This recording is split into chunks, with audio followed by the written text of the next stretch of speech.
এতদিন তো শুনেছেন উপর দিয়ে ফিটফাট ভিতরে সদরঘাট, কিন্তু এখন দেখবেন উপর দিয়েই সদরঘাট, ভিতরে ভিতরেই ফিটফাট। এই যে দেখতে পাচ্ছেন নোংরা ভাঙাচোরা এক বস্তি, কখনো কল্পনায়ও কি আসবে এখানেই লুকিয়ে আছে রাজপ্রাসাদ? তবে এই প্রাসাদ কোনো রাজা মহারাজার নয়, বরং মাদক পাচারের ভয়ঙ্কর এক দুর্গ।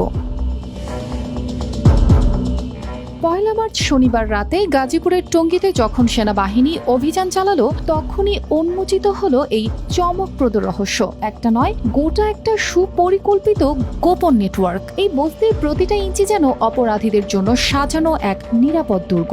তাদের এই কৌশল যেন সিনেমার গল্পকেও হার মানায়। লুকে রুমটা বেচার পরে যেই লুকে কিনছে ওই লুকে দেখছি খালি মিস্ত্রি দিয়ে ঠিক করাইছে।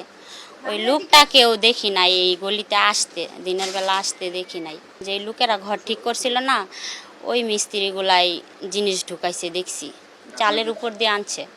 সেনাবাহিনীর সদস্যরা যখন একের পর এক ঘরে প্রবেশ করেন, তখনই সামনে আসে অবিশ্বাস্য দৃশ্য। প্রতিটি ঘরে রয়েছে সুপরিকল্পিত সুড়ঙ্গ।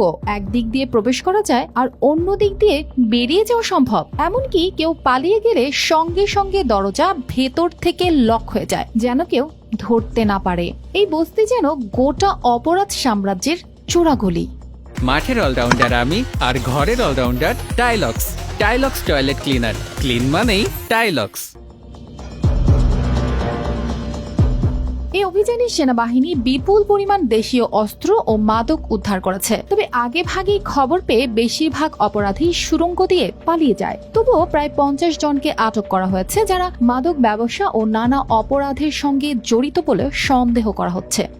গাজীপুর জেলা প্রশাসনের একজন সিনিয়র কর্মকর্তার ভাষ্যমতে, দীর্ঘদিন ধরে এই বস্তি মাদক, সন্ত্রাস ও ছিনতাইয়ের আখড়া হয়ে উঠছিল। সেনাবাহিনী, র্যাব ও পুলিশ যৌথভাবে অভিযান চালিয়ে অপরাধীদের গ্রেপ্তার করার চেষ্টা চালায়। যদিও অনেকেই পালিয়েছে, তবুও অভিযুক্তদের চিহ্নিত করা হয়েছে আর এই অভিযান চলতেই থাকবে। আইন শৃঙ্খলা পরিস্থিতির অবস্থার উন্নতিকল্পে জেলা প্রশাসন গাজীপুর এবং গাজীপুর সেনাবাহিনী ক্যাম্প এবং উত্তরা সেনাবাহিনী ক্যাম্প এর সাথে আমাদের আজকের অভিযানে সংশ্লিষ্ট ছিলেন বিজিবি, র্যাব এবং গাজীপুর মেট্রোপলিটন পুলিশের সদস্যবৃন্দ।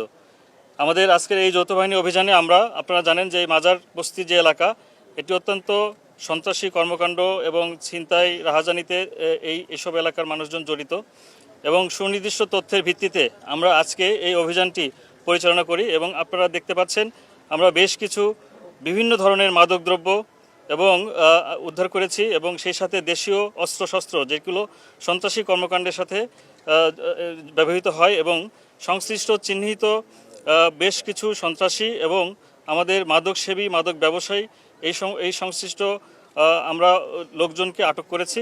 এ যেন গোবরে পদ্ম ফুল, তবে সে ফুল সুগন্ধ ছড়ায় না, বরং সর্বনাশের বিষাক্ত বাতাসে ভরে তোলে চারপাশ। অপরাধীরা ভেবেছিল তাদের এই মাস্টার প্ল্যান ধরাছোঁয়ার বাইরে থাকবে, কিন্তু তারা তো ভুলেই গেছে, অপরাধী যতই চৌকস হোক না কেন, নিজের অপরাধের প্রমাণ তো সে রেখেই যায়। News desk, RTV।